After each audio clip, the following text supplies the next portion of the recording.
le Raval. Certainement l'un des quartiers de Barcelone à la plus mauvaise réputation.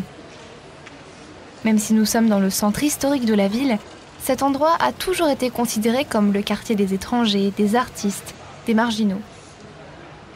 Et il faut dire que ces ruelles sombres et ces passages étroits ont leur rôle à jouer dans l'image que les Barcelonais ont du Raval. Bref, un tableau parfait pour une légende monstrueuse. Celle d'une étrange femme qui, à l'aube du XXe siècle, terrifia Barcelone. Kidnappeuse d'enfants, prostituée et proxénète, sorcière, meurtrière. Aujourd'hui, l'historien Pau Moncho nous emmène au cœur de Barcelone pour découvrir la sombre histoire de la vampire du Raval. C'est l'une des 1001 histoires de Barcelone.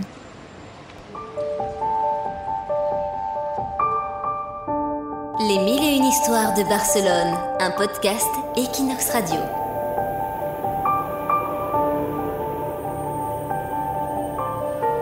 Je m'appelle Teresa Guitart, même si elle aurait voulu que je m'appelle Felicitat. Mais on me connaît mieux sur le nom de Teresita. C'est dans un appartement du Raval que j'ai passé le pire jour de ma vie. Mais commençons par les commencements. J'avais un peu plus de 8 ans quand, le jour du carnaval de 1912, j'ai lâché la main de ma mère à l'espace d'un instant. Avant même que je me rende compte et que je me mets à pleurer, une dame très gentille s'est approchée de moi, m'a offert des bonbons et m'a pris la main. La première chose que cette dame m'a dite, c'est que nous devions marcher vite et chercher mes parents. Après avoir traversé quelques rues que je n'avais jamais vues auparavant, nous nous sommes arrêtés dans un coin. Elle a sorti une sorte de drap d'un sac et l'a jeté sur moi. Je ne pouvais rien voir et je ne savais pas où étaient mes parents. Et je commençais à pleurer et à crier.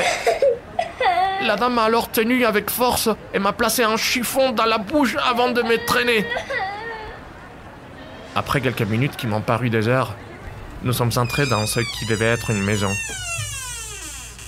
Là, elle a retiré les draps. Je pleurais tellement fort que je ne voyais plus rien. Je voulais juste ma maman. Face à mes cris et mes pleurs incessants, cette dame disparaît soudainement.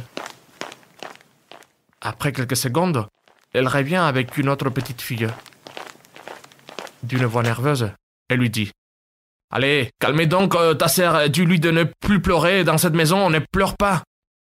La petite fille m'a attrapé les mains et avec ses yeux gris et tristes, elle m'a regardé et elle m'a dit « Tu veux qu'on soit des amis ? Tu as une pupette, toi ? Moi, j'en ai une. Tu veux la voir ?»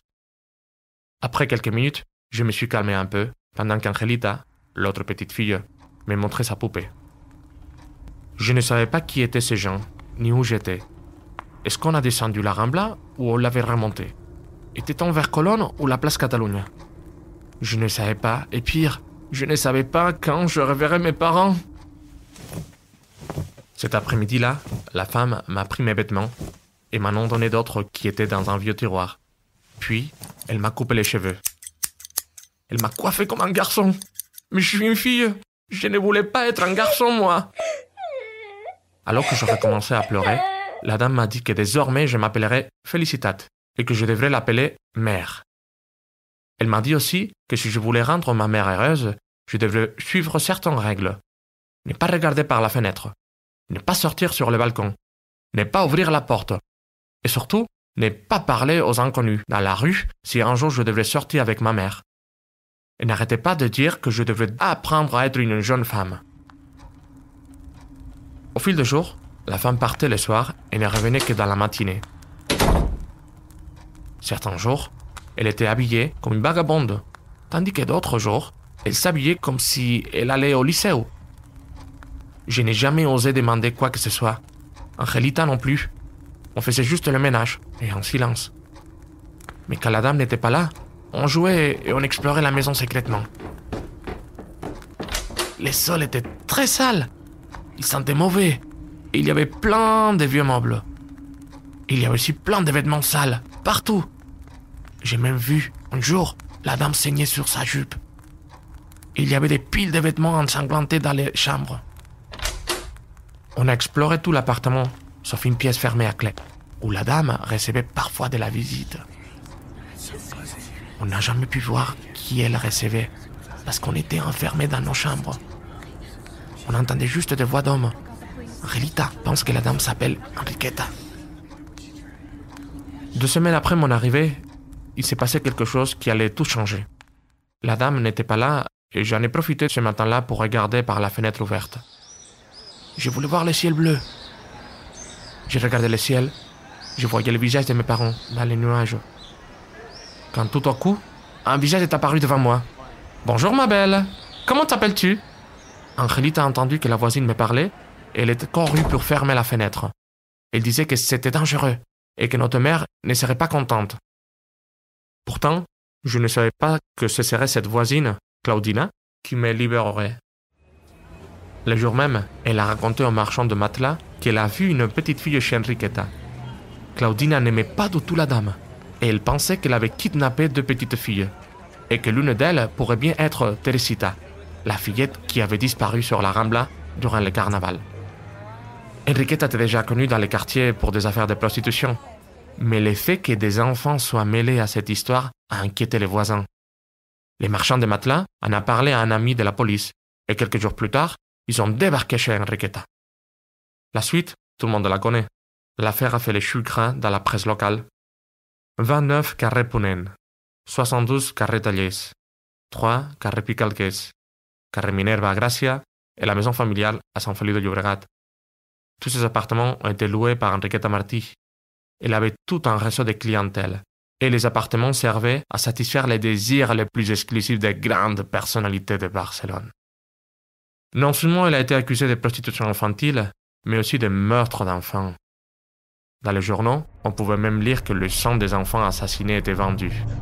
Les draps tachés de sang, les ossements retrouvés dans les appartements, les enlèvements et les disparitions, tout menait à penser que c'était des meurtres. On a même retrouvé un livre de comptes avec les informations sur ses clients, et parmi eux, des gens importants. La chute d'Enriqueta Martí aurait fait tomber beaucoup de personnes puissantes à Barcelone, à l'aube du XXe siècle.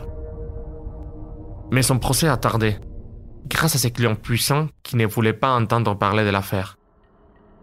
En 1913, Enriqueta a tenté de mettre fin à ce jour en se mordant les veines du bras. Même si elle est morte après du cancer de l'utérus, c'est à ce moment-là que la presse l'a surnommée la vampire du Raval. Mais les journaux ont raconté qu'elle avait été battue par les autres détenus de la prison pour femmes. Alors voilà, messieurs, dames, c'est ce que je peux vous dire. Ces 2 semaines ont semblé des mois pour une fillette de 8 ans. Ce que j'ai vu, je vous l'ai dit. Le reste, allez les demander aux journalistes. Ils savent bien écrire des histoires.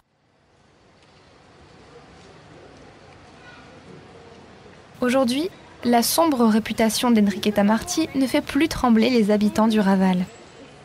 Son histoire de vampire est devenue comme une légende qui fait partie intégrante de l'histoire de Barcelone et de ses habitants.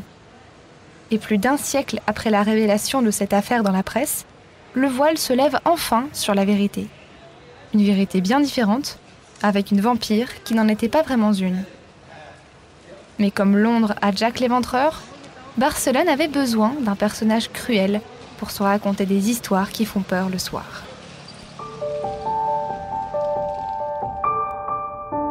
Les 1001 histoires de Barcelone, un podcast Equinox Radio.